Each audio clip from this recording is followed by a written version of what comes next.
Líbranos, que sumus Domine, ab omnibus males. Líbranos de todos los males, Señor, y concédenos la paz en nuestros días, para que, ayudados por tu misericordia, vivamos siempre libres de pecado y protegidos de toda perturbación, mientras esperamos la gloriosa venida de nuestro Salvador Jesucristo.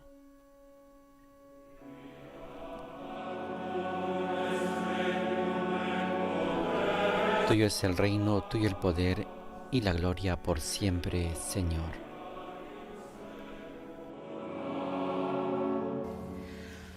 Ave Maria, gratia plena, Dominus tecum, benedicta tu in mulieribus, et benedictus fructus ventris tui, Iesus. Sancta Maria, Mater Dei, ora pro nobis peccatoribus, nunc et in hora mortis nostrae. Amen.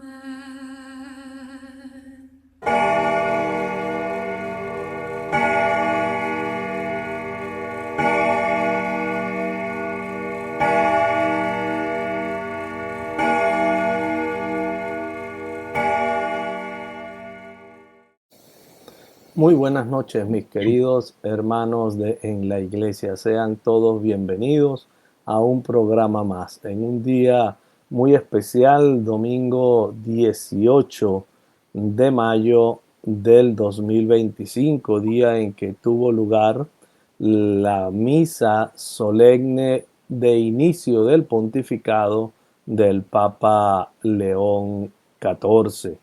Y es por ello que han surgido una cantidad de preguntas entre ustedes que me han comunicado, y yo, a quien pude acudir de inmediato con respuesta positiva, fue a Monseñor Juan de Dios Olvera Delgadillo, a quien le doy la más cordial bienvenida, con agradecimiento infinito por su cercanía. Monseñor, nuevamente, bienvenido.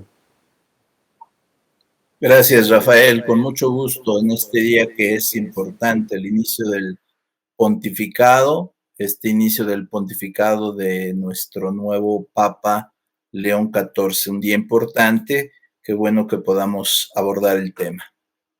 Sí, señor. Y no sé si quiere hacer una oración, aunque en la introducción están las dos oraciones más grandes del catolicismo, el Padre Nuestro y el Ave María, pero siéntase libre si Claro. quiere orar. Sí, algo muy sencillo. Ponemos al Papa, a la Iglesia y a nosotros bajo el manto protector de nuestra Madre Santísima de Guadalupe. Dios te salve María, llena eres de gracia, el Señor es contigo. Bendita eres entre las mujeres y bendito el fruto de tu vientre, Jesús. Santa María, Madre de Dios, ruega por nosotros pecadores, ahora y en la hora de nuestra muerte. Amén. Muy bien. Muy bien. Monseñor, fíjense, en la tarde de hoy yo publiqué y transmití en vivo la misa solemne. Yo hice unos recortes de los espacios vacíos y la transmití y compartí con algunos hermanos que se conectaron. Y también con algunos hermanos en la parroquia y con algunos amigos a través de las redes, pues surgieron ciertas confusiones.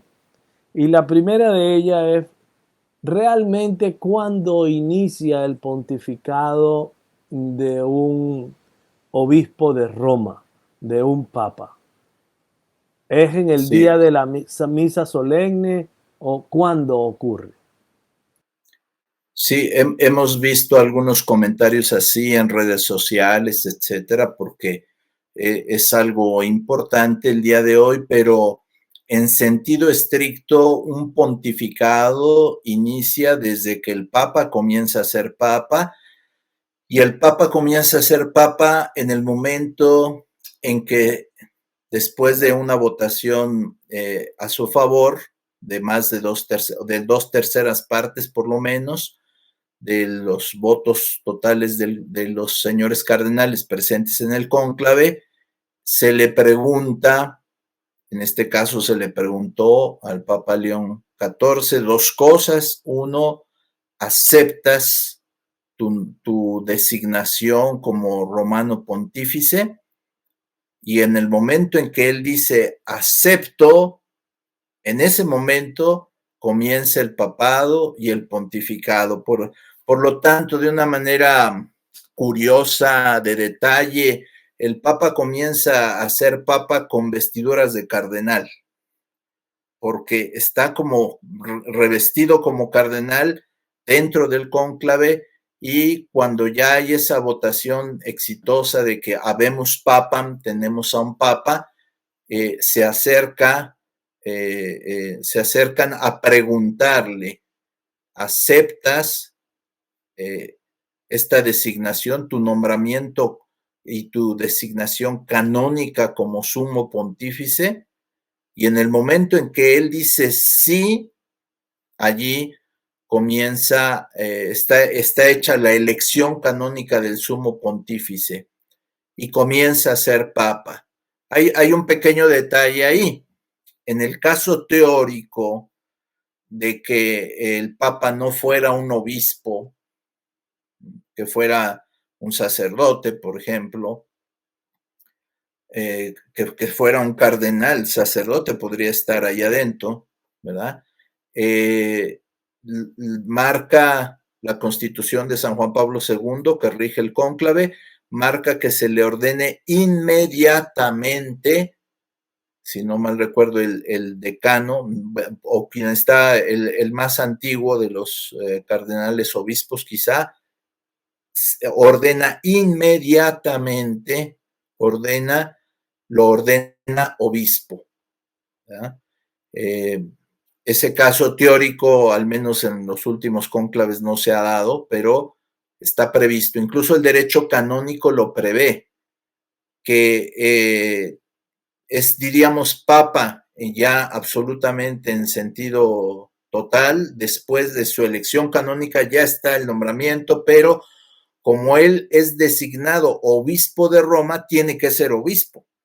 Tiene que ser necesariamente un obispo. No podría, tiene la designación, pero ahora falta la ordenación. Lo normal es que todos los elegidos han sido ya antes ordenados obispos, por lo tanto, en el momento en que ellos dicen acepto, en ese momento son el Papa y el Sumo Pontífice con la absoluta potestad. Por lo tanto, sigue a eso el detalle de decir con qué nombre quieres tú llevar para tu pontificado.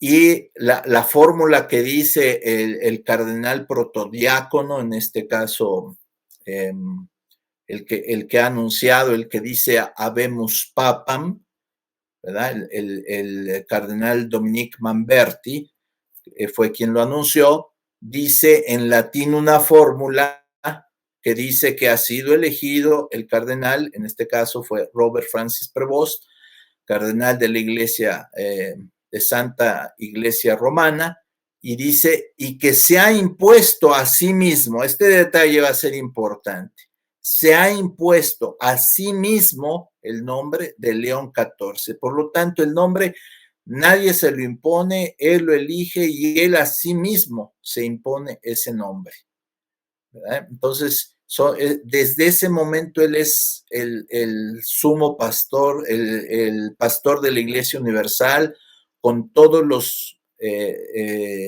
derechos y las potestades que tiene el sucesor de Pedro. Desde ese momento, cuando sale al balcón, sale ya con todas las potestades, que bueno, se reducen a la potestad del sucesor de Pedro, ¿verdad? Al ministerio petrino. Hay muchos detallitos, ¿verdad? Mucha gente decía, es que si el cardenal Sara, por ahí alguien decía, no entraba en el cónclave porque hubiera sido más adelante, y el cardenal Sara me parece que en junio es cuando cumple los 80 años, entonces ya no podría ser elegido papa. Puede ser elegido papa cualquier varón, cualquier sacerdote en el mundo, cualquier obispo, arzobispo, cardenal, emérito, es decir, o elector o no elector. Lo normal es que se elige a un cardenal que está allí dentro, pero en teoría podrían elegir, digamos, a un cardenal que está fuera del cónclave. Tendrían que salir alguien a preguntarle, oiga, usted ha sido elegido cardenal, venga, si usted acepta, venga, por favor, para que delante de todos acepte ser el papa, y etcétera, etcétera, etcétera. Y lo mismo podría ser con un sacerdote. Por eso está previsto que inmediatamente después de la elección se le ordene obispo, porque ha sido elegido obispo de Roma. Bueno, son curiosidades. Cuando el Papa ya sale, ya tiene toda la potestad. Y esto se ha visto en la realidad con el Papa León XIV, porque él antes de esta misa, un poco curioso, porque normalmente se pensaría que si es la misa del inicio solemne, pues después de esta misa vendría a realizar muchos actos ya iniciales de su pontificado, pero resulta que, dado que ya tiene todas las potestades, ya hizo nombramientos de obispos antes de esta misa. Ya tuvo audiencias, por ejemplo, con los fieles de rito oriental. Ya incluso hubo una beatificación que él tuvo que delegar necesariamente antes de esta misa. Entonces se han realizado muchos actos que implican ya la potestad plena del sucesor de Pedro.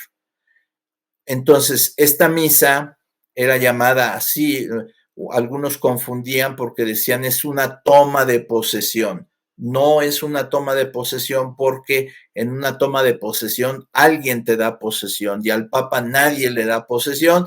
Entonces el nombre técnico que se había usado era el inicio solemne del pontificado. Ahora le han cambiado un poquito, pero es el mismo concepto, lo han precisado un poquito más, el inicio del ministerio petrino del obispo de Roma. ¿Quién tiene el ministerio petrino? El obispo de Roma, León XIV. Entonces, así le han puesto ya como título oficial. Por lo tanto, esta misa es así, es un inicio solemne, cuando antes pudo ya ser un inicio, pues no solemne, ¿verdad? Un poco ordinario, pero aquí es una misa en la que se invita a todos los jefes de Estado de todas las naciones con las cuales tiene relaciones diplomáticas el Estado de la Ciudad del Vaticano. Se invita, obviamente, todos los cardenales, electores y no electores, y todos los arzobispos, obispos y todos los que, y fieles, todos los que gusten acercarse a esa misa inicio solemne, están invitados. Entonces es precisamente una misa solemne de inicio de pontificado en el cual el pueblo de Dios implora gracias especiales para ese pontificado, pero el pontificado de hecho ya inició, y con este pontificado de una manera muy intensa, porque repito, ya hubo nombramientos de obispos, ya hubo aceptación de renuncias de obispos, ya hubo alguna beatificación y ya hubo audiencias importantes como aquella que se le dio a los fieles de rito oriental. Monseñor, otro de los puntos que se estuvieron discutiendo y conversando durante el día de hoy, desde la elección del Papa León XIV, son los títulos, y ello debido a que el Papa Francisco pues se negó a ser llamado y reconocido como vicario de Cristo. ¿Cuáles son los títulos que se le dan al pontífice, al sumo pontífice de la Iglesia Católica, y un poco cuál es su significado, el significado de cada uno. Sí, bueno, en honor a la verdad, no consta que el Papa Francisco se haya negado al título de vicario de Cristo, que además no sería posible.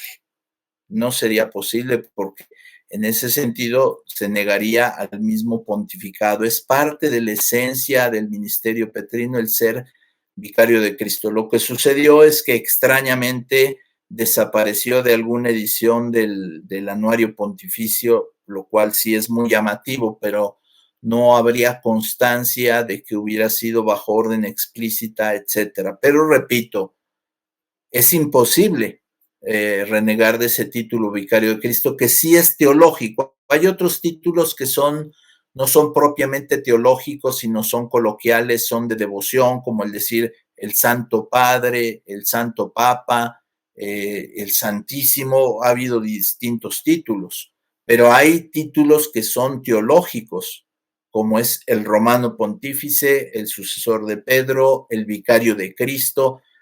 Esos son irrenunciables, porque al renunciar a esos títulos, pues se renunciaría a ser papa.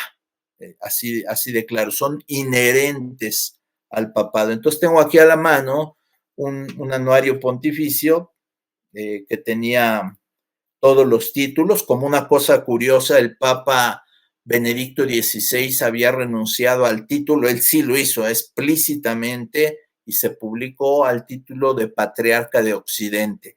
Tenía un sentido, me parece que el Papa Francisco luego lo volvió a reintegrar con él, pero tenía un sentido la renuncia del Papa Benedicto XVI en el sentido de decir, bueno, es que no solo es Patriarca de Occidente, está por encima de ser Patriarca de Occidente o de Oriente, tenía un poco ese sentido. Pero bien, leo estos títulos que aparecen, y repito, si no es teológico y no es inherente al ministerio petrino, se pueden omitir, pero si son inherentes a este ministerio es imposible hacerlo, ¿verdad? Entonces dice, por ejemplo, de Juan Pablo II, decía Juan Pablo II, obispo de Roma, vicario de Jesucristo, sucesor del príncipe de los apóstoles, sumo pontífice de la Iglesia Universal, patriarca de Occidente, primado de Italia, arzobispo y metropolitano de la provincia romana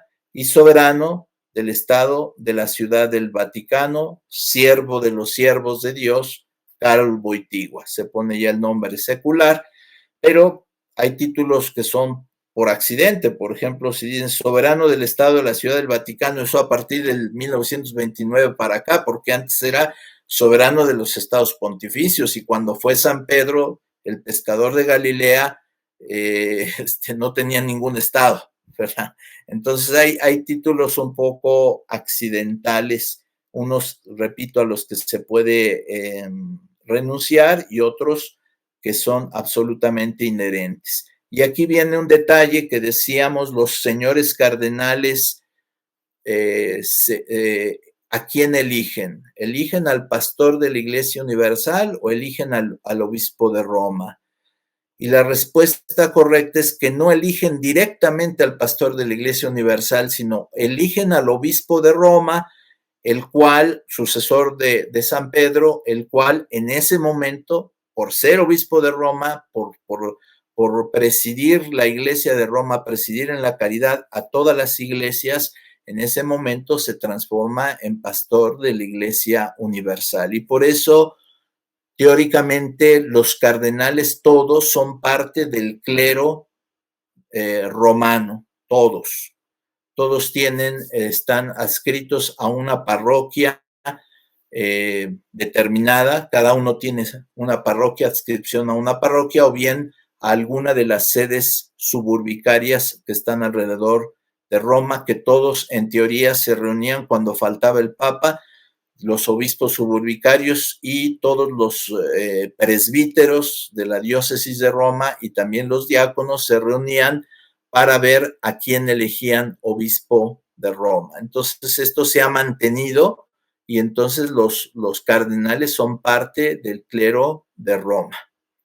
Entonces, solamente para decir por qué viene en primer lugar, dentro de los títulos, obispo de Roma, es el primer lugar, vicario de Jesucristo, porque entonces es el romano pontífice, sucesor del príncipe de los apóstoles, añadiría la precisión técnica en la sede de Roma, porque habrá algún sucesor de Pedro en la sede de Antioquía y en la sede de Jerusalén, pero el que cuenta es el sucesor de Pedro en la sede de Roma, es el romano pontífice.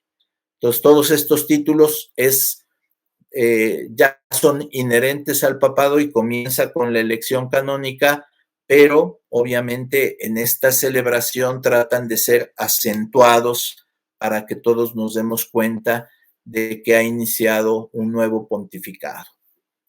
Excelente. Monseñor, hay otra cosa que en cada vez que hay la misa solemne de inicio del pontificado, sale a relucir, que también lo usan los arzobispos. Quiero hablar de que nos hable y preguntarle sobre el palio, el anillo y otro detalle que también es muy importante, y es la manifestación de obediencia por parte de los cardenales hacia el romano pontífice.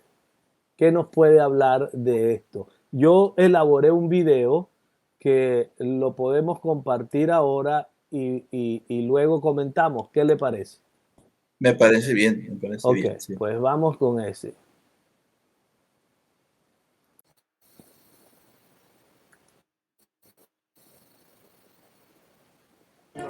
Al centro della cerimonia non più l'imposizione della tiara, una vera e propria corona regale, ma più semplicemente l'imposizione del pallio, una lunga stola in candida lana a rappresentare l'agnello che il buon pastore porta in spalla, e sul paglio i 3 chiodi della croce di Cristo.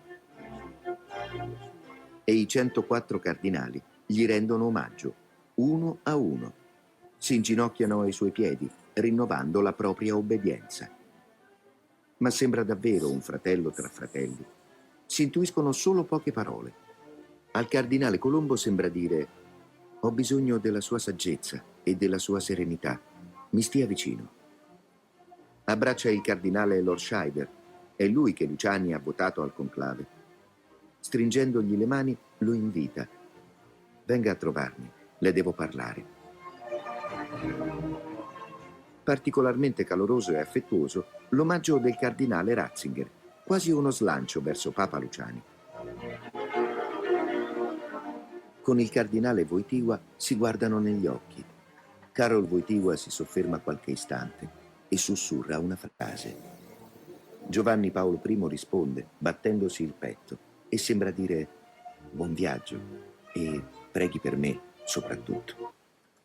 Qué curioso, Monseñor, que en esta imposición o en esta misa de inicio de San Juan Pablo I, pues eran cardenales Wojtyła y Ratzinger, y los dos fueron a hincarse delante de él y a besarle el anillo como muestra, o como dice el que va narrando, la renovación de la obediencia al Papa. ¿Qué nos puede hablar al respecto? Luego vamos a ver, permítame que vamos a ver luego Juan Pablo II, Benedicto XVI, Francisco, hasta ver la imposición de palio y anillo del día de hoy de el Papa León XIV. Correcto, sí. Yo le decía que el Papa comienza a ser Papa con vestiduras de cardenal, porque allí cuando él dice acepto y enseguida se le hace la segunda pregunta, cuando ya es obispo, o sea, él es obispo, no es necesario ordenarlo obispo. Entonces la primera pregunta, ¿aceptas? Y en el momento en que él dice acepta, ahí se realiza la elección canónica ya del Papa. Y la segunda pregunta, muy sencilla, ¿con qué nombre quieres que se te llame? Pero él está revestido de cardenal, por eso lo que sigue después es que lo conducen a la sacristía de las lágrimas, ¿verdad? El cuarto de las lágrimas, donde la emoción es fuerte, y ahí se reviste con alguna de las tres sotanas blancas que hay de diferentes medidas, la que mejor le quede en ese momento, para ya tener las vestiduras del Papa. Ya es el Papa, pero vienen los signos externos que nos ayudan, y precisamente en esta misa esos signos son muy, muy importantes. El palio, que sería como la oveja que carga el buen pastor. Recordemos que él es el pastor de la Iglesia Universal. Por ser el obispo de Roma, es el pastor de la Iglesia Universal. Entonces, sería el buen pastor que carga esa oveja, porque es lana que se trasquilan a las ovejitas el día 21 de enero, día de Santa Inés, es una tradición, y con esa lana se elaboran todos los palios, y obviamente el del Papa también representa esa oveja que lleva sobre sus hombros, y lleva también 3 clavos, diríamos que lleva una cruz. Se alcanza a ver en esta imagen que tú nos estás proyectando aquí, muy cerca de la mano del Papa, hay uno de esos clavitos, ¿verdad? Son 3, los 3 clavos de la cruz de nuestro Señor Jesucristo. Me parece que aquí hacia el final se alcanza a ver otro clavito hacia atrás, en la parte de atrás. En fin, es la representación del papado y de que es el pastor de la Iglesia Universal. Es el obispo de la Iglesia Universal. Decía el cardenal Ratzinger, es una episcopalidad. Es el príncipe de los apóstoles, es el jefe del colegio episcopal en el mundo. Entonces es un signo muy importante el palio, que la Iglesia ha determinado que lo lleven todos los arzobispos metropolitanos en el mundo. Todos los que durante un año son nombrados arzobispos, se les invita para que el día 29 de junio, día de San Pedro y San Pablo, del martirio de San Pedro y San Pablo, vayan a Roma y reciban el palio directamente de manos del Papa. Aquí no es que nadie le imponga a manera de autoridad superior el palio al Papa, nadie se lo impone. Se lo acercarán algunos ayudantes o incluso algún cardenal, pero no es que con la autoridad de ese cardenal se revista al Papa, ¿verdad? Él podría ponerse él solito el palio. Y se acostumbra que todos los arzobispos metropolitanos lleven ese palio. Lo vamos a ver esa figura en muchos arzobispos. Podría haber teóricamente, como sí había, ¿verdad? Como el cardenal McElroy de San Diego era obispo, no era arzobispo. Puede llegar a ser cardenal sin ser arzobispo. Puede ser un sacerdote como Rackfield, me parece que es el apellido parece que es dominico, que predicaba los ejercicios y las reflexiones espirituales ahora en el sínodo. Entonces podría ser un presbítero y ser cardenal. Y ha habido nombramientos de cardenales, solo que normalmente de más de 80 años, ¿verdad? Que han hecho San Juan Pablo II, ¿verdad? A Paulo Dezza, que era un sacerdote jesuita, que fue general de los jesuitas, fue hecho cardenal, y varios de esos cardenales eméritos que eran presbíteros le pedían al Papa la dispensa para no ser ordenados obispos, como un acto de humildad, pero como una dignidad. El Papa los hacía cardenales. Ya eméritos ya no podían ser electores, pero es una costumbre que se ha mantenido continuamente ahí, esos nombramientos. Entonces, pero si es un arzobispo, sea cardenal o no sea cardenal, lleva el palio con esa representación. Es un arzobispo metropolitano, es decir, que alrededor tiene diócesis sufragáneas donde hay obispos y cada arzobispo preside a algunos obispos en ese sentido. Y no sé si hasta ahí vamos bien, faltaría el anillo y la obediencia. Claro, vamos a mirar el de Juan Pablo II.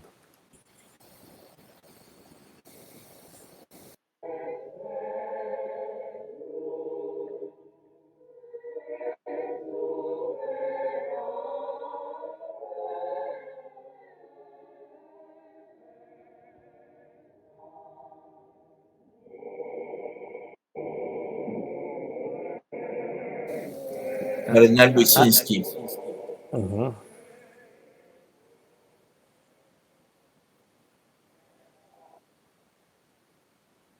Benedicto XVI. Sancta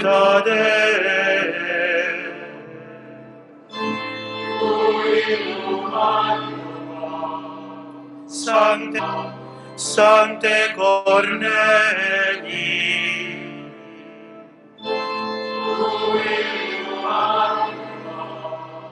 Sancte Luci,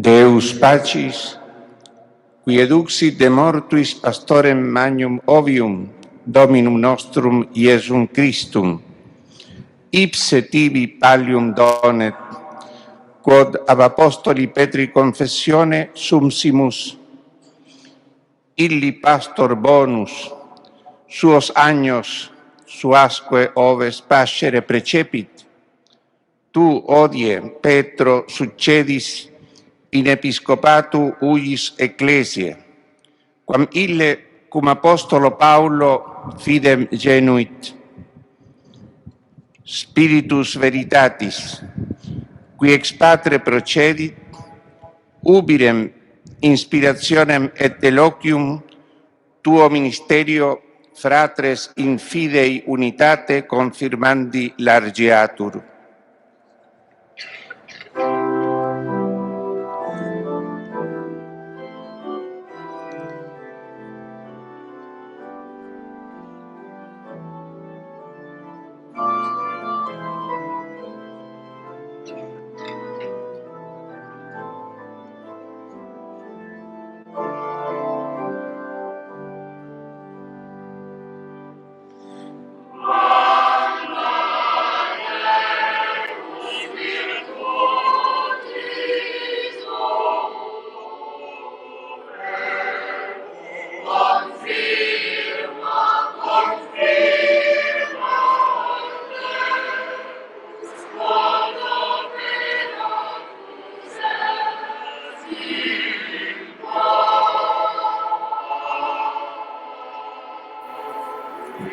Hay un detalle en estas imágenes, Monseñor, en el cual no tiene el anillo todavía, pero el cardenal le besa la mano en señal de obediencia. Así es. Ahí están los clavos a los que usted hacía referencia. Así es. Los tres clavos de nuestro Señor Jesucristo. Y el buen pastor que carga a la oveja es el pastor de la Iglesia Universal. Orebus Deus, qui adesse non dedignaris, ubi recto colde devota que mente invocaris, Supplicationibus Ecclesiae Tue quesumus adesto, super famulum tuum et Papam Benedictum, quem officio servitutis nostri in culmine apostolico constituisti, dextere Tue benedictionem et funde, ipse roboretur donus Spiritus Tui, ut tantum ministerium ita dignifereat, sicut ante dignitatis charismate augetur, per Christum Dominum nostrum.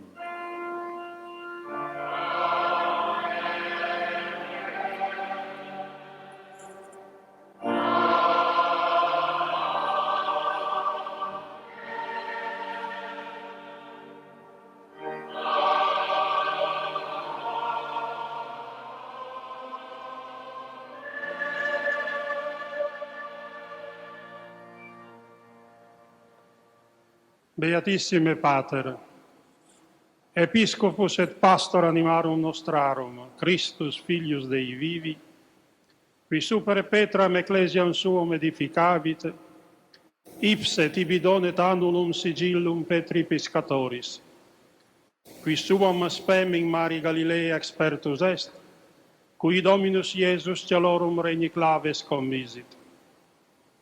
Beato Apostolo Petro, tu odie succedis, in episcopato huius ecclesiae, quae caritatis unitati presidet, ut beatus apostolus Paulus docuit, spiritus caritatis in corda nostra effusus, vim et suavitatem largiatur, tuo ministerio omnes in Christum credentes, in unitatis communiones servandi.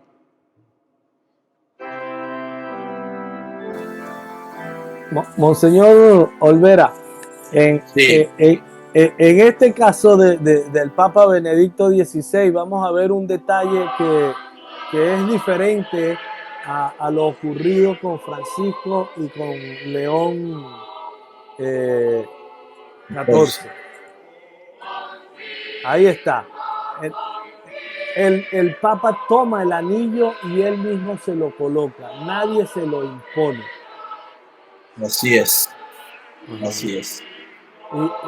Y vamos a ver, ahora vendrá el de Francisco y vamos a ver que el cardenal se lo coloca, como fue hoy lo que hizo Tagle, el Perdón, cardenal Tagle.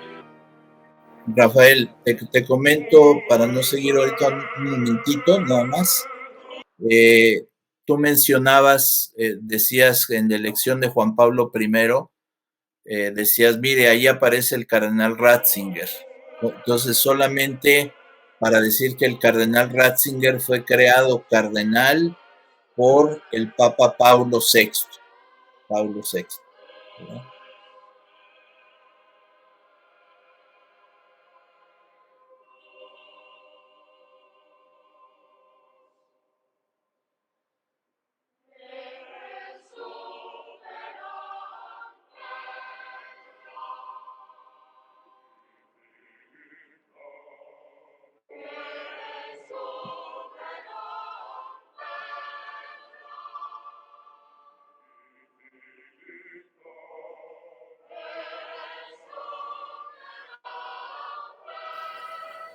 Vemos ahí muestra, Monseñor, de obediencia. Pasan los cardenales a arrodillarse delante del Papa y a besar el anillo. Así es. Del pescador. Así es. Y aquí vemos que este quizás sea un cardenal diácono. No, yo creo que es aparte algunos fieles, pasan algunos fieles. Sí. Sacerdotes y pero fieles. él es un diácono, creo. Sí, Sí, por la. sí. Ahora vamos a ver el de Francisco. Deus pacis, qui eduxit de mortuis pastorem magnum ovium, Dominum nostrum Iesum Christum, ipse tibi pallium donet, quod ab apostoli Petri confessione sumsimus. Illi pastor bonus, suos agnos suasque oves pascere precepit. Torán, Tu que odie dice: Petro succedis in tú episcopatum oye ius el ecclesiae, sucesor de Pedro quam en el ille episcopado de esta apostolo Paulo, iglesia, filii que él ha genitus. generado Spiritus en la fe veritatis, junto al qui ex apóstol Patre Pablo. procedit, El uberem Espíritu de verdad inspirationem et que eloquium procede del tuo Padre ministerio, fratres, in done fide abundante unitate, inspiración y confirmavit discernimiento a tu ya. ministerio para que confirmes a los hermanos en la unidad de la fe. Las palabras pronunciadas por el cardenal Jean-Louis Torán, que ahora procede a la sede para imponerle el palio al Papa.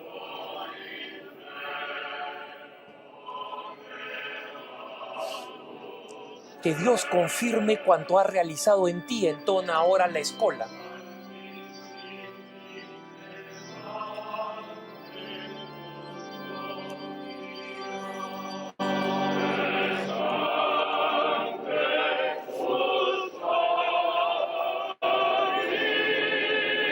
El cardenal Torán ha impuesto así el palio al Papa y los fieles aplauden este momento. Oremus. Oremos. Deus, qui ad esse non dedignaris, Oh Dios, ubi que nos recto corde desilusionas a quien te devotaquemente invoca con corazón invocaris, recto y fiel. supplicationibus Escucha ecclesiae las tuae súplicas de tu quesumus iglesia, adesto. a tu siervo Superfamulum y tuum nuestro et Papa Papam Francisco, nostrum Franciscum, que has puesto en el vértice del ministerio apostólico por medio de nuestro humilde servicio. Concede tu bendición y refuérzalo con el don de tu Espíritu para que su alto ministerio corresponda a la grandeza del carisma que tú le has conferido. Por Cristo nuestro Señor. Amén. El anillo del pescador, queridos hermanos, simboliza justamente que Pedro, como el Señor Jesús, es el pescador de los hombres, como el Señor le pidió. Es un anillo que tiene al apóstol Pedro, que en la mano derecha tiene las llaves. Y en este momento le es presentado por el cardenal Sodano. Christus filius Dei vivi, qui super Petram ecclesiam suam edificavit. Beatísimo Padre, el mismo Cristo, Hijo de Dios viviente, pastor y obispo de nuestras almas, que ha edificado su iglesia sobre la roca, te done el anillo, sello de Pedro el pescador, que ha vivido su esperanza en el mar de Tiberíades y al cual el Señor Jesús ha entregado las llaves del reino de los cielos. Hoy tú sucedes al beato apóstol Pedro en el episcopado de esta iglesia que preside la comunión de la unidad según la enseñanza del beato apóstol Pablo. El espíritu del amor infundido en nuestros corazones te ayude con su fuerza y con su paz para custodiar con tu ministerio a los creyentes en Cristo en la unidad de la comunión.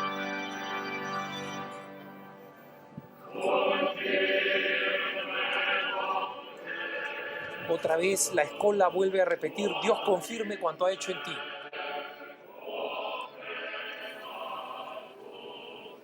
En este caso, Monseñor, el cardenal después, queridos hermanos,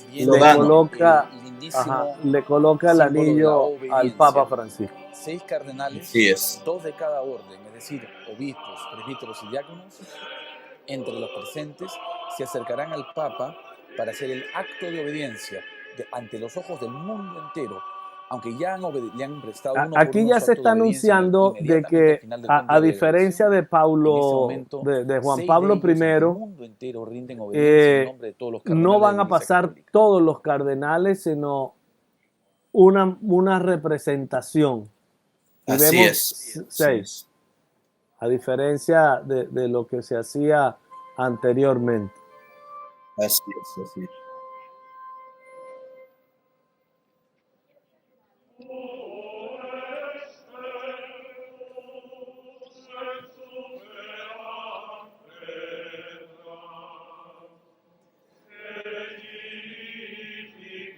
Bello canto de la escola mientras estos cardenales rinden emblemáticamente su acto de obediencia. Recordemos, son 2 los más ancianos de las distintas órdenes dentro de los cardenales. Este cardenal se pone de rodillas ante el Papa, el cardenal Joseph Tonko. Recordemos, hermanos, que como nos ha indicado Enrique, los cardenales todos ya han realizado su acto de obediencia. Y cuando el Papa tome posesión de la Catedral de San Juan de Letrán, será el pueblo de Dios, es decir, los laicos, quienes harán este acto de obediencia en los días próximos.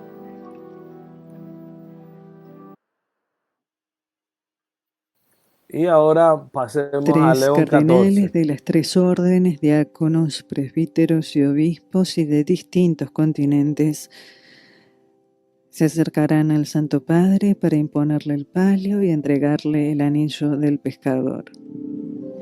El cardenal francés Dominique Mamberti de la Orden de los Diáconos será el encargado de imponer el palio.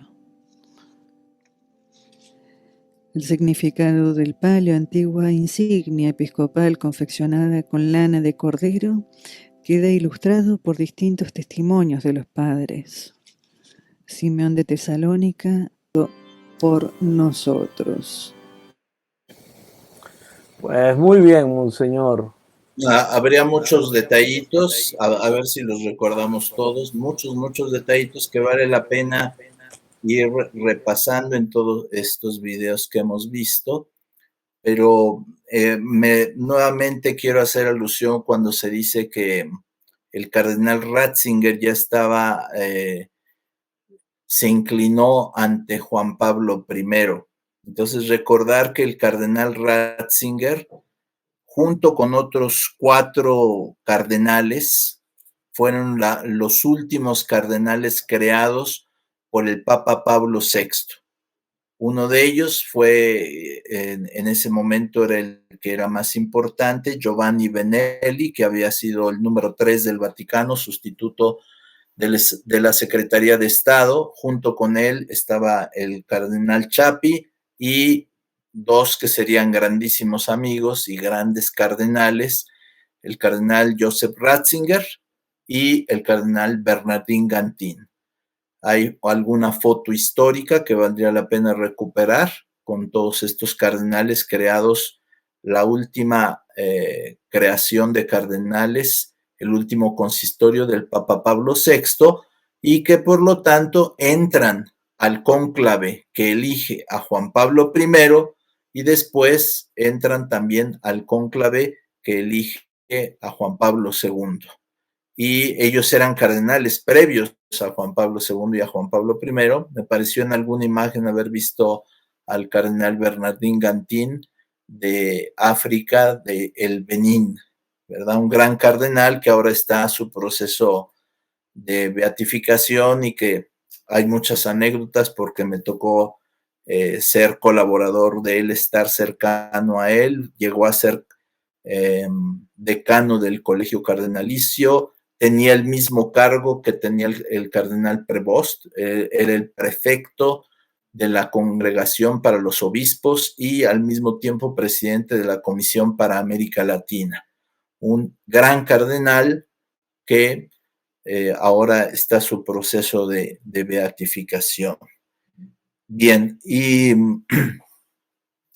allí en alguna de las imágenes se ve como el cardenal protodiácono, que si no estoy mal, con el cardenal Ratzinger, impone no impone, es una palabra muy incorrecta, imponer, porque imponer significa que tienes más autoridad, le coloca, diríamos, el palio, que también podría el mismo Papa colocárselo él mismo, y tan es así que observo un detalle. Es el cardenal Medina Esteves, cardenal chileno, que fue obispo de Rancagua en Chile y después Juan Pablo II lo trajo a la curia romana, fue prefecto de la Congregación para el Culto Divino y él le coloca el palio y curioso que diríamos en la práctica se lo coloca junto con el ceremoniero de tantos años de Juan Pablo II, Piero Marini, entre los dos colocan, pero por lo que pasa es que no hay una autoridad que lo coloque, simplemente una colocación física Pero también interesante que le colocan los clavos, ¿verdad? Diríamos que los alfileres son como alfileres que representan los clavos de nuestro Señor Jesucristo, pero en el caso último, me parece ahora del Papa León XIV, un poquito una desatención es que los alfileres que representan los clavos termina poniéndoselos el ceremoniero. Si observamos luego la imagen, se retira el cardenal que le ayudó a colocar el palio y los clavos se los termina poniendo el ceremoniero, algo que en la otra imagen veíamos que eran el cardenal auxiliado por el ceremoniero, ¿verdad? Entonces, pequeños detallitos, ¿verdad? Normalmente, otra vez para explicar un poquito, porque si no, no se entiende, como es el clero de Roma, los cardenales son el clero de Roma, hay cardenales diáconos, presbíteros y obispos. Ojo, muy importante, no significa que el cardenal es un diácono, es un obispo, la mayoría son todos obispos, pero en esa nomenclatura del clero de Roma hace las veces de un cardenal diácono, pero son obispos, o sea, lo vuelvo a repetir. Y si es un cardenal presbítero, como es la grandísima mayoría de los cardenales, cardenal presbítero, todos son obispos. Y solamente 7 cardenales o 6, según el caso, son 7 diócesis suburbicarias, pero el decano del colegio cardenalicio suele tener 2, lo aprendí con el cardenal Gantín, ¿verdad? Entonces, en realidad se reducen a 6 y son solamente 6 cardenales. Pero todos son obispos, Entonces, distinto el orden que tienen de potestad del grado que tienen como cardenal, es distinto. Eso hay que distinguirlo, por lo tanto, el cardenal protodiácono es el cardenal diácono más antiguo. Y habrá un cardenal que sea el primero o el más antiguo de los presbíteros, y el jefe de los cardenales obispos es el decano del colegio cardenalicio, auxiliado por un vicedecano, ¿verdad? Entonces, ahorita vamos a ver algunos nombres. Por ejemplo, el decano del colegio cardenalicio era el cardenal Ratzinger, cuando es elegido papa. Entonces, ya no podía él dirigirse a él mismo como decano, y entonces entra el vicedecano que era el cardenal Angelo Sodano. En la siguiente, con el Papa Francisco, el decano es el Angelo Sodano, pasa a ser el decano, y el vicedecano es el cardenal Re, que en los últimos acontecimientos, ahora ya el cardenal Angelo Sodano ya falleció. Ahora el decano del colegio cardenalicio, el más antiguo, es el cardenal Re, ¿verdad? Bien, entonces son pequeños detallitos a explicar, pero de ninguna manera se puede decir imponer al Papa. No hay una autoridad superior por encima del Papa. Entonces es una celebración, es una ceremonia, pero no es que alguien con autoridad le imponga, sea el palio o sea el anillo del pescador, ¿verdad? Vimos el protodiácono, es el que anuncia habemos papam. En el caso del Papa Francisco era el cardenal Jean-Louis Taurin, curiosamente francés. Ahora ha sido otro cardenal francés, curiosamente, el cardenal Dominique Mamberti, que han sido los protodiáconos. Y en el caso del cardenal Esteves, el chileno, él era el protodiácono en su momento. Entonces, más o menos es un poquito aquí. Aquí hay otro detalle importante, hay muchos detalles importantes, pero muy, muy importante. Esto del ministerio petrino es una noción teológica. Quizá valdría en otro momento profundizar por qué ha habido todo esto de decir, bueno, es que el Papa tiene un munus y que es distinto de un officium, ¿verdad? Que es lo que habla el derecho canónico, pero en teología, como se ve ahora, se habla siempre del ministerio petrino. Ministerio petrino. Y no está identificado con con alguna de estas categorías teológicas, sino con las dos. O sea, el ministerio petrino tiene la plenitud de todo. Por eso el decir que hay una división entre munus y officium es algo que no tiene antecedentes en la historia, que no tiene fundamento en la teología, que jamás se ha dado y que ahora se ha hipotizado, pero es una hipótesis que no tiene un fundamento en algún lado, ¿verdad? Es un tema interesantísimo que en otro momento se tratará y está el tema, todavía nos queda el del anillo del pescador, pero bueno, no sé si vamos bien, Rafael. No, vamos muy bien, Monseñor, y creo que podemos concluir con todo lo que nos ha explicado, que la solemne misa de inicio del pontificado no es un acto constitutivo, es decir, no es que los cardenales que le corresponden asignarle o revestir al Papa con el palio o entregarle el anillo, y digo entregarle por el caso de Ratzinger, del Papa Benedicto, que no se lo puso, sino que él lo tomó y él se lo coloca. Entonces creo que esto sería importante dejarlo claro, que no es un acto constitutivo, no es que le dan la potestad, ni él está comenzando, ya lo explicó anteriormente. Muy importante, porque vulgarmente se diría es la toma de posesión. No, cuando hay toma de posesión es que alguien te da posesión. Aquí es el inicio solemne del pontificado, o el inicio, otra vez una categoría teológica, del ministerio petrino del obispo de Roma, ¿verdad? El romano pontífice, que ahora es León XIV. Y están estos signos, bien lo has dicho, ¿verdad? No es algo constitutivo, porque hay este dicho que es teológico y es canónico: prima sedes anemine judicatur. La primera sede no por nadie puede ser juzgada, en el sentido de que no hay jurisdicción sobre la primera sede, ¿verdad? No en el sentido de que alguien no pueda entender si fue más acertado o no, etcétera. Esto hay mucho en la historia de la Iglesia y todo, pero en el sentido de jurisdicción, nadie tiene una jurisdicción superior que la que tiene el Papa.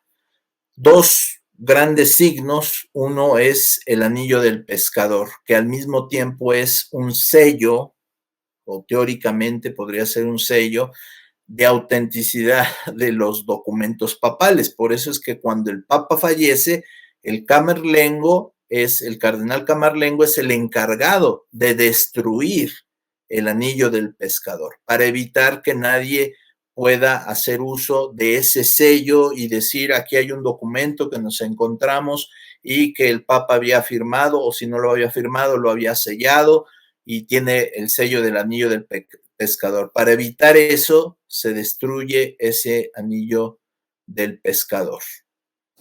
Interesantísimo, porque cualquiera pudiera usurpar la actividad del Papa.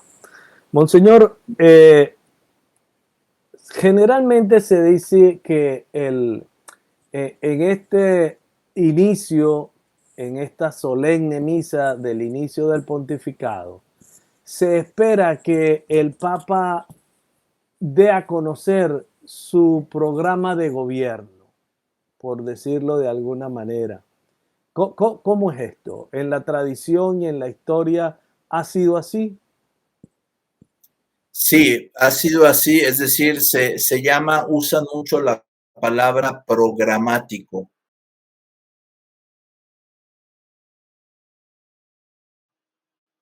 Una homilía programática, donde muy en breve se traza un poquito la línea del pontificado. Por supuesto, esto se lleva ya a cabo a plenitud normalmente en la primera encíclica de un papa. Normalmente se dice son encíclicas programáticas. La primera encíclica de un papa es la que nos va a traer prácticamente muy bien definida la tónica por donde el Papa quiere conducir a la Iglesia. Pero esta misa del inicio está acompañada muchas veces de palabras, gestos, o en la homilía algunos puntos de una manera breve, pero sí nos dan a entender un poco hacia dónde va el pontificado. Son gestos, por ejemplo, Juan Pablo II, que rompió muchísimo el protocolo.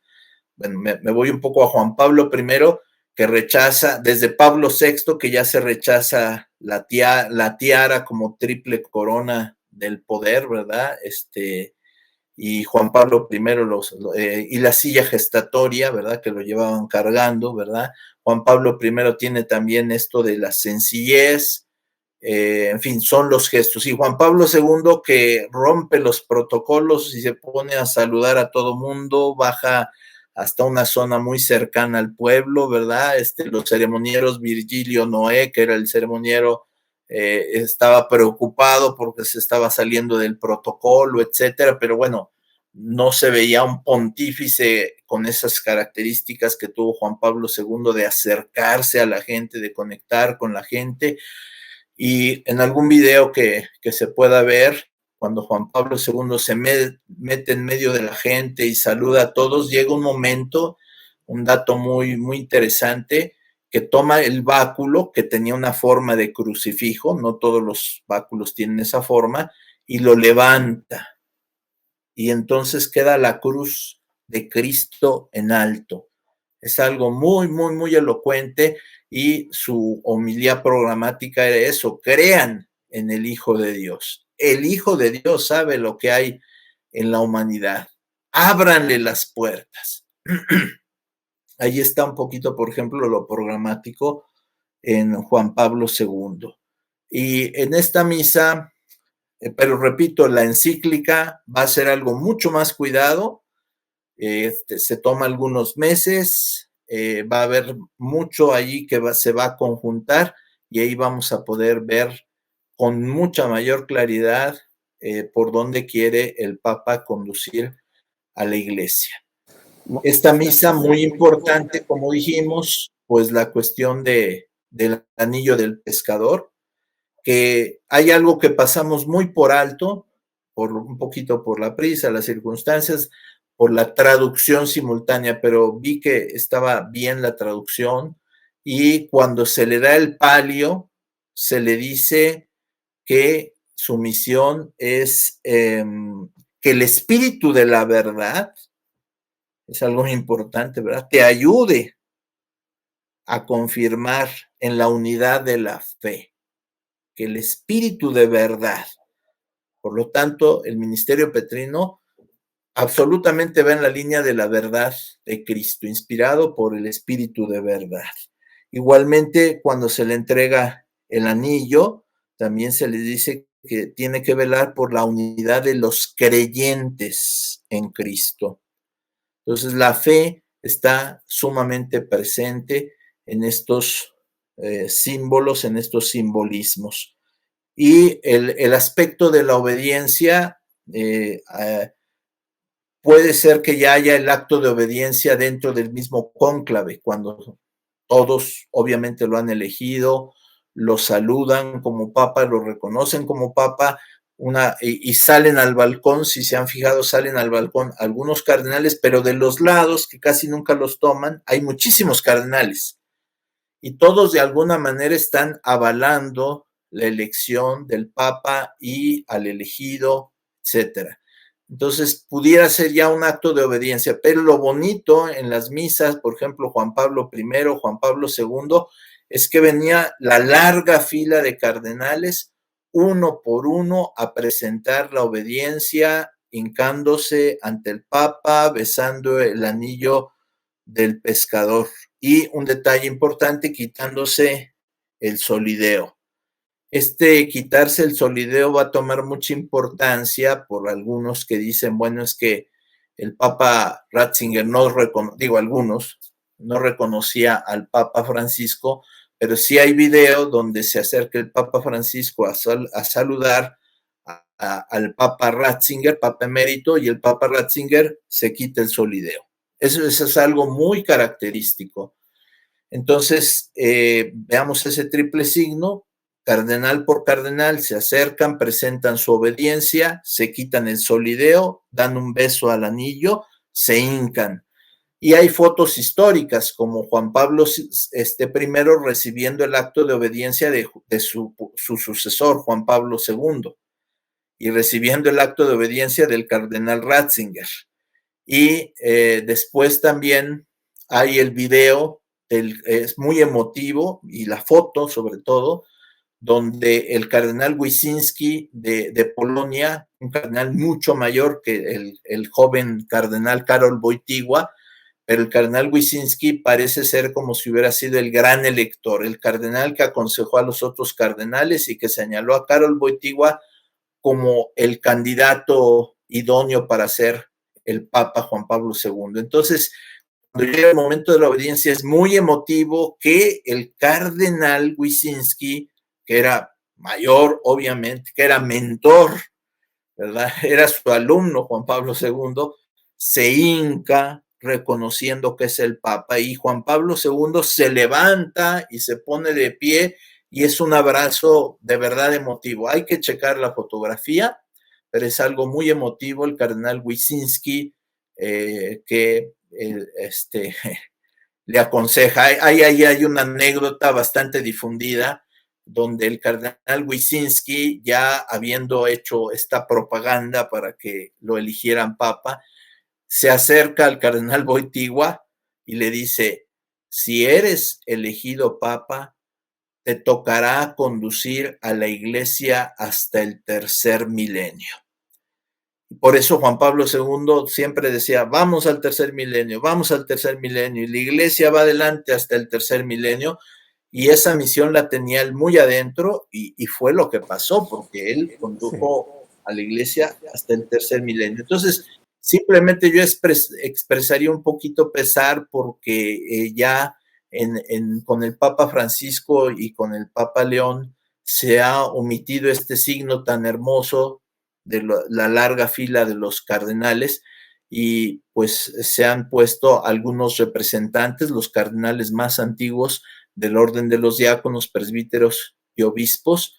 Ya no ha habido esa larga fila para presentar la obediencia, lo cual a mí me parece que también le daba seguridad al pueblo de Dios de que era el Papa reconocido absolutamente por todos los cardenales.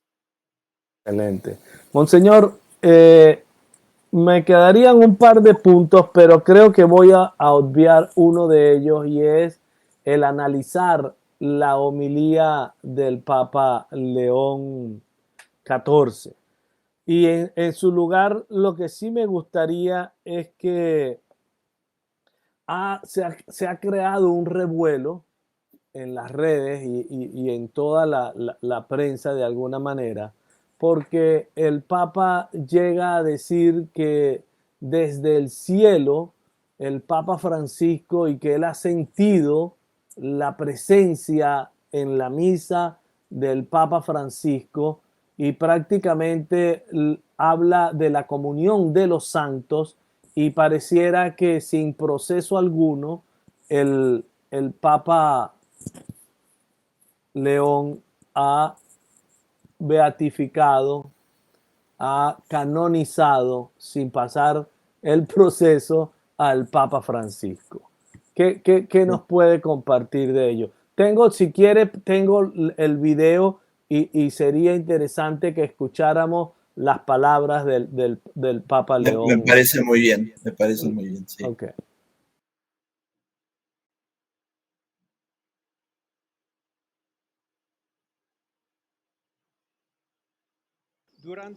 Durante la misa he sentido fuerte la presencia espiritual de Papa Francisco, que desde el cielo nos acompaña.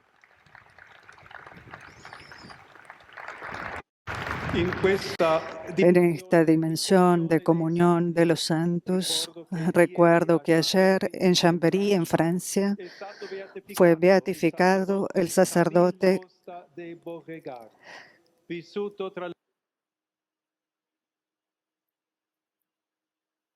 Sí.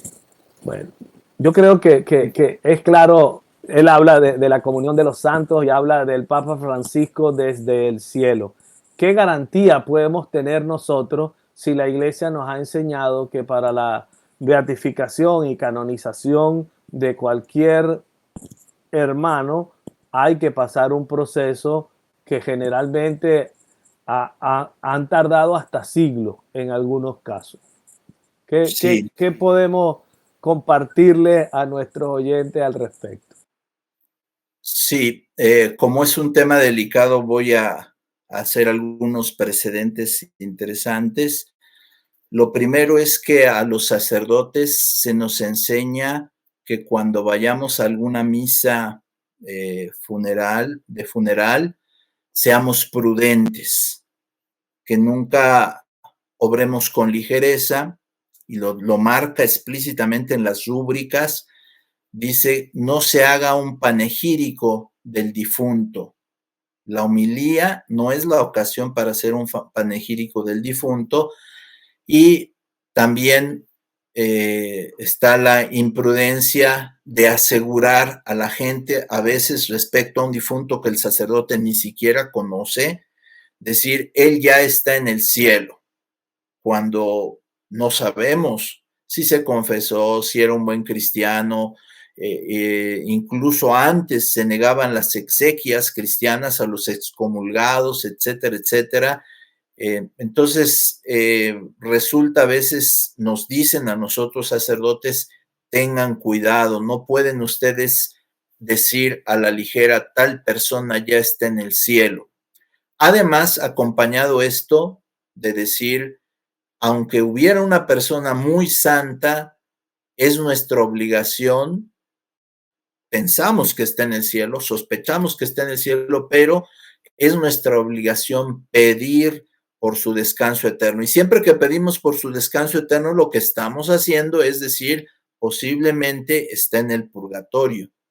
Y esperamos que se haya salvado, pero está en el purgatorio. Entonces, la fe católica te enseña que aunque una persona se salve, esto es fe católica, esto sí no es materia de opinión, aunque una persona se salve, si ya se salvó, o va directamente al cielo, que es muy extraño, solo en el caso de los verdaderamente santos, o se salvó, pero tiene que purificarse en el purgatorio. Y por eso pedimos por su descanso eterno. Y la doctrina católica nos dice que a los sacerdotes tenemos que aclararle a la gente, si alguien no se salvó, son inútiles todas las oraciones que hagamos por esa persona. Se aplicarán a otra persona, pero ya no se salvó esa persona, o se podrán aplicar retroactivamente dentro del poder de Dios, pero se nos enseña a ser muy prudentes para que no parezca el cielo como al alcance de cualquiera, o todo el mundo que ya se murió automáticamente ya está en el cielo,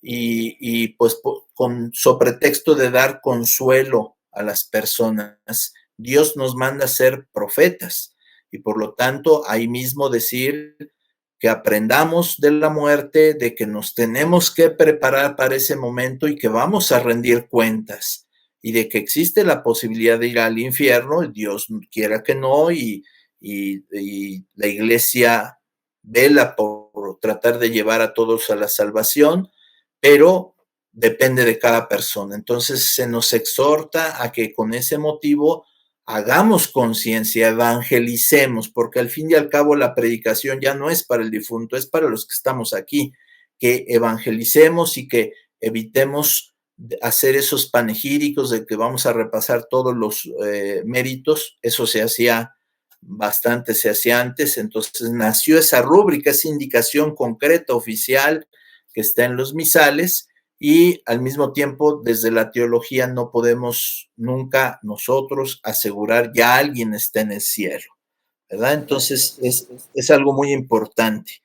Pero aquí vienen ya las precisiones para el caso más concreto. Primero, es nuestro gran deseo que el Papa Francisco esté en el cielo, o que se haya salvado, y no sabemos en la justicia de Dios si pasaría por un tiempo en el purgatorio, porque hasta por decir cualquier cosa, los pecados veniales también nos toca purificarnos, ¿verdad?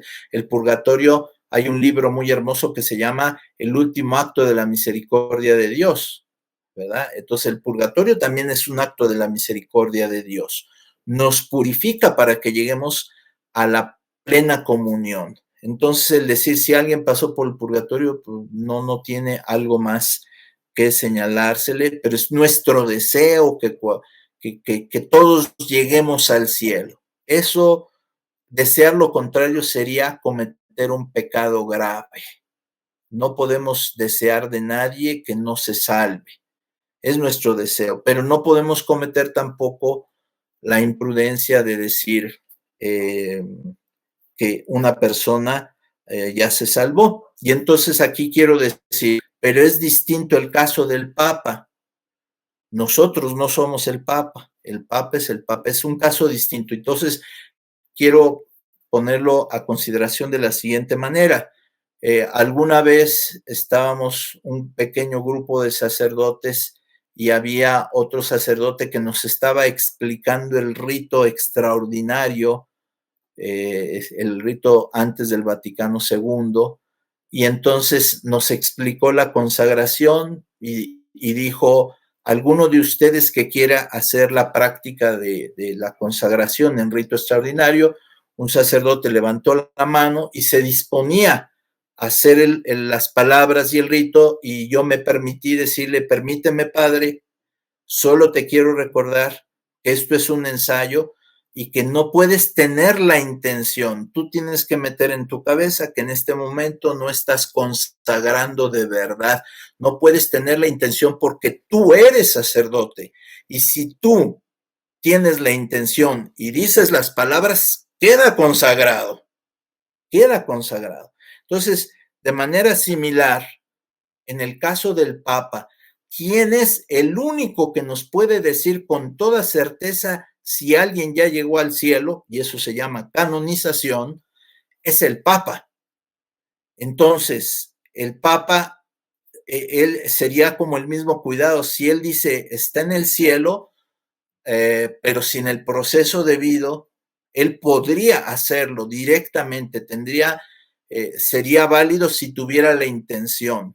Pero entonces se le tendría que preguntar al Papa, Santo Padre, ¿usted tuvo la intención de canonizar al Papa Francisco en este momento? Porque resulta que sus palabras, usted es el Papa.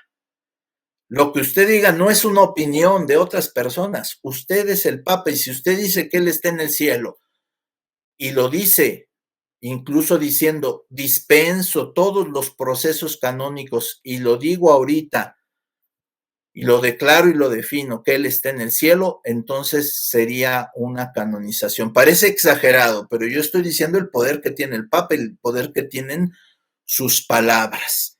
Y tan es así que él mismo dice, en la comunión de los santos, el día de ayer fue beatificado, me parece es un beato, no sé bien su historia, pero fue beatificado.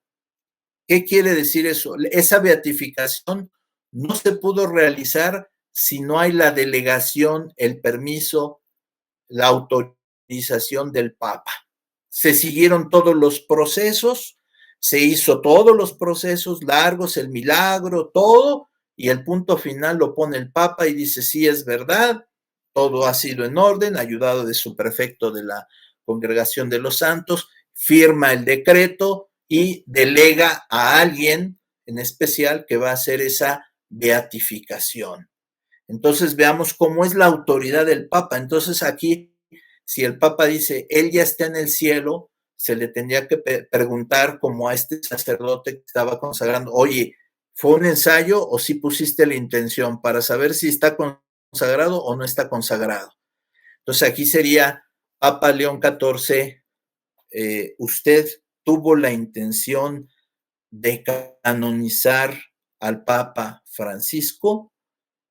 Si fue así, usó de la potestad suprema en la Iglesia, porque se dice que es un acto de infalibilidad, la canonización, no la beatificación, la canonización, y se ve la fórmula, declaramos y definimos que tal persona ya es santa, ya está en el cielo, ya está en el reino de los cielos, y se autoriza el culto público. Entonces, en ese momento ya sería inútil, nadie debe de pedir por el descanso eterno del Papa Francisco, porque él ya está en el cielo.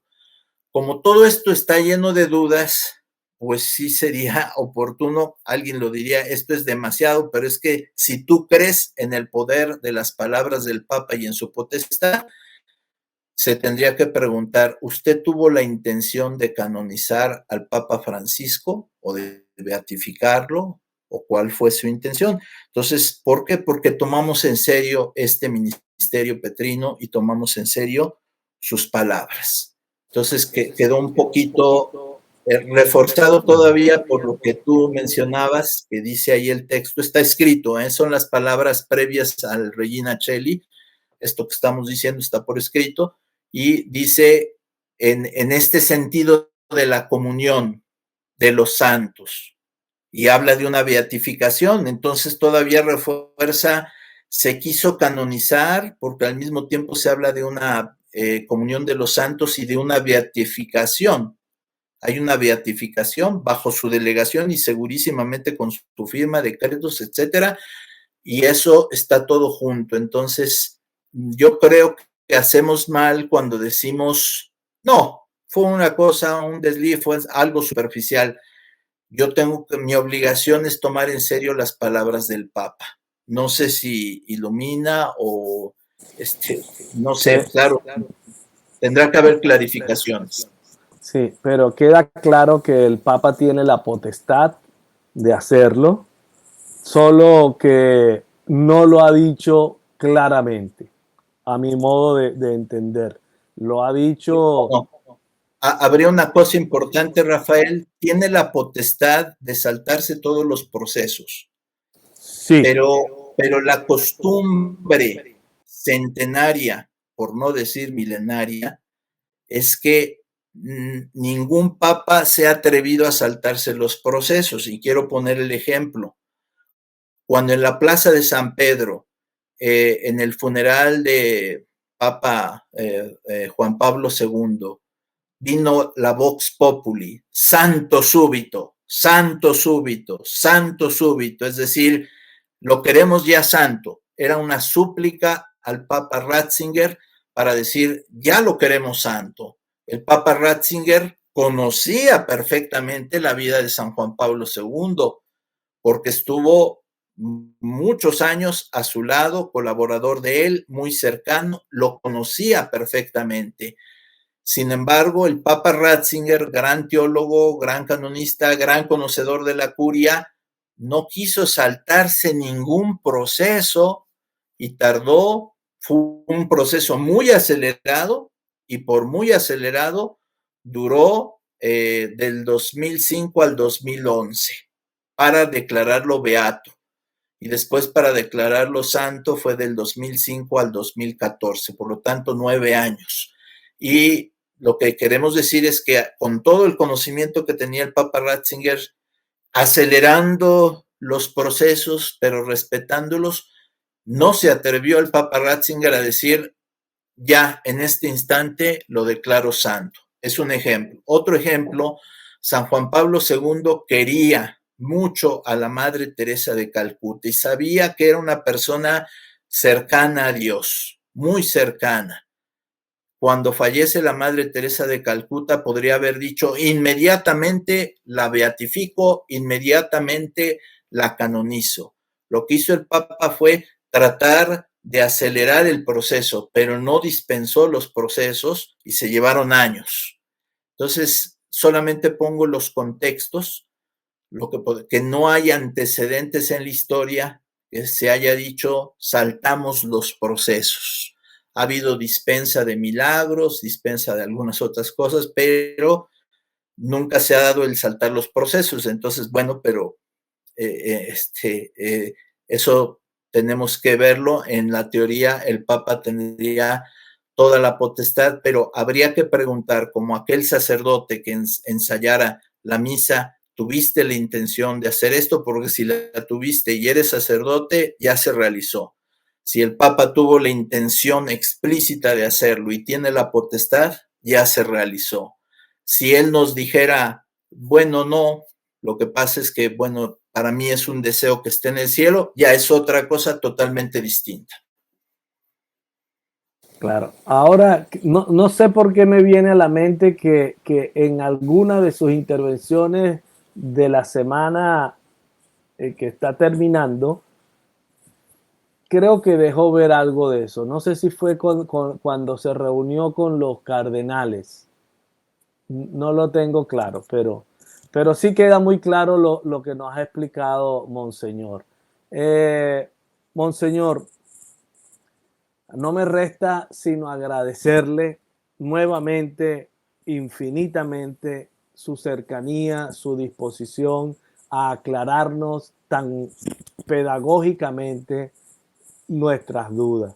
Así que muchísimas gracias y que esto sirva para que el pueblo de Dios nos podamos enterar y educar en las cosas de la iglesia. Solamente, Rafael, si me permites, solamente yo diría, primero, que nos fijáramos mucho en las oraciones de cuando se le entrega el palio. Ahí la traductora lo va haciendo, las oraciones, y cuando se le entrega el anillo del pescador. Son oraciones muy significativas que nos dan cuál es el ministerio petrino. Y segundo, que en algún momento está al alcance de todos, podemos leer la homilía del Papa. Yo creo que esto de la canonización del Papa Francisco no ha empañado un poco la riqueza que podemos sacar de la homilía del Papa. Allí hay varios puntos que son muy ricos, que solamente quiero mencionar algunos porque para hacer justicia al aporte en sí de la homilía, nos habló de la unidad, nos dijo que la misión del Papa, era la misión de Pedro, era el amor y la unidad. Y que no podía el Papa cumplir su misión si no tenía una verdadera caridad, un verdadero amor a la iglesia. Y también nos dijo que la norma para actuar era la caridad. Así nos dijo, no hay ninguna, la iglesia no tiene ninguna otra autoridad que la caridad. Eso es un programa muy rico, muy importante. Siento que citó poco a San Agustín, pero que si el primer Papa Agustino nos enseñara todo lo que nos enseña el maestro Agustín, nuestra iglesia despeja, ¿verdad? Entonces algo que esperamos, habló del servicio, de no estar sobre los demás. Eso va a tener muchas repercusiones con actos, yo quiero pensar en Benedicto XVI, actos de humildad. Él tenía la potestad de decir, ustedes siguen excomulgados, pero con toda la humildad levantó la excomunión a aquellos obispos e hizo la unidad, como diciendo, olvidémonos de ese episodio, somos hermanos, somos uno, y bueno, así está el caso. A lo mejor habría que ir a buscar la unidad, por ejemplo, incluso interna, por ejemplo, con Monseñor Viganó, el flagelo que hay en China con esos obispos entre los que son del gobierno y entre los que han sido fieles a Roma, el caso de Monseñor Strickland, por ejemplo, analizar caso por caso, ¿verdad? Él habló de la libertad de la prensa, ahora que se encontró con la prensa, como la libertad de expresión, es algo muy importante. Él dijo que quería ser un hermano y un servidor. Es algo bien, bien bonito, bien profundo, bien importante, y en el caso del sucesor de Pedro es todo un proyecto de vida, todo algo muy, muy grande, ¿verdad? Y dijo él, me acerco con ese temor. Claro, es una misión enorme. Le tenemos que ayudar con nuestra oración, con nuestra comunión, con nuestra buena disposición, porque es una misión enorme, ¿verdad? Dice, en el amor de Dios Padre, que es un amor especialísimo hacia cada uno de nosotros, y es un amor oblativo. Así vivió Juan Pablo II y los muchos papas han vivido el amor pastoral oblativo, porque se han desgastado por todas las ovejas, ¿verdad? dijo que la verdadera autoridad era la de Roma, que preside en la caridad, según la expresión de San Ignacio de Antioquía, que no nos dejáramos atrapar por el sometimiento a los demás, ¿verdad? Que esa autoridad no se ejerciera así, sometiendo a los demás o creyéndose dueños de los demás, ¿verdad? En fin, dijo que era el servicio a la fe, caminando juntos, pero el servicio a la fe y a la comunión fraterna. Y un pequeño dato, detalle, ¿verdad? Fue el que, si nos fijamos en todas las demás tomas de posesión, estaban muy arriba, como en un trono, los papas, y ahora estuvo en el centro y estuvo como al nivel de todos los demás. Entonces, es un detalle bonito que hay que seguir actuando. Estuvo recibiendo a algunos miembros del pueblo de Dios, algunos jóvenes, algún matrimonio, algún superior religioso, que era el padre Sosa, ¿no? De los jesuitas, ¿verdad? Etcétera. Entonces, yo creo que hay que apoyar mucho al Papa. Creo que también habrá muchos a su alrededor, que está toda la curia, que está diseñada para eso, para hacerle ver cuáles son los escenarios y él pueda tomar decisiones acertadas, por ejemplo, en desafíos tan grandísimos como China. ¿Se va a continuar con ese acuerdo secreto? ¿Se va a modificar? Las guerras, habló de las guerras antes del Regina Coeli. ¿Cuál va a ser el papel del Vaticano? Obviamente el fermento de la fe, pero también de un aparato diplomático enorme y envidiable. No por eso, no en balde, estaban tantos jefes de Estado, desde la primera potencia mundial, tenía una representación. No estaba Trump, pero sí estaba el vicepresidente y el secretario de Estado, ¿verdad? Y así muchos jefes de Estado. Entonces, tiene un papel geopolítico el Papa, pero él en su homilía de hoy no habló mucho de geopolítica. También podría ser un mensaje que se sobreentiende que él quiere ser más pastoral, pero ciertamente muchas necesidades del pueblo de Dios lo van a llevar también a influir positivamente en la geopolítica. Y termino con esto, Rafael, perdón, ya me alargo un poquito, como Juan Pablo II se opuso a la guerra y dijo esas frases: nunca más la guerra, en la guerra de Irak. Y podríamos decir, Irak no era un país cristiano, podría haber dicho el Papa, no me interesa, pues que los maten a todos, ¿verdad?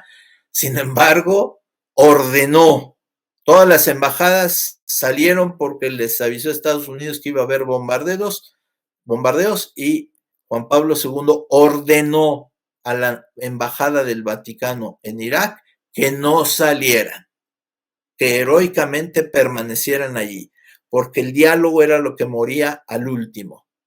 El entonces secretario de Relaciones Exteriores de Irak, el llamado Tarek Aziz, así se llamaba, fue a agradecer después a Juan Pablo II todos esos gestos, porque fue muy valiente. Juan Pablo II todavía escribió una carta a George Bush, me parece el padre, George Bush padre, que donde le decía: usted tiene responsabilidad personal en esta guerra, por supuesto también institucional.